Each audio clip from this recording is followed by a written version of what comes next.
Hello! আজকে আমরা যাচ্ছি আমার পিসি বাড়িতে।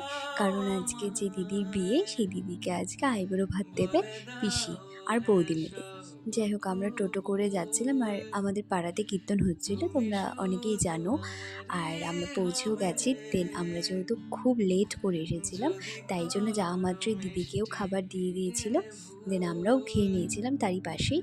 আর অনেকগুলো আইটেম হয়েছিল, ডাল, ৫ রকমের ভাজা, যা, যা হয় আরকি। খাওয়া-দাওয়া কমপ্লিট করে এইবারে আমরা একটু দাদার ছেলের সাথে খেলছিলাম।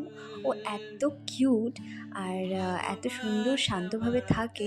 যাই হোক আমাদের কাছেও অনেকক্ষণ ছিল। দেন আমরা বাড়ি চলে এসেছি। সন্ধ্যা হয়ে গেছিল যেহেতু, তাই আর লেট করিনি। এইবার আমি একটু পার্লারে যাব। বিয়েটা তো খুবই কাছে চলে এসেছে। আর হেয়ার কাটও করানো হয়নি, যদিও আমি খুব কম হেয়ার কাট করি। তাই আমি একটু হেয়ার কাট করতেই গিয়েছিলাম। তারপর আমার দিদির মেয়েও একটু হেয়ার কাট করে নিয়েছিল। আর ওকে দেখো একটু, জাস্ট মুখটা দেখো। দেন আমার মাও করে নিয়েছিল। আজকের মতন বাই।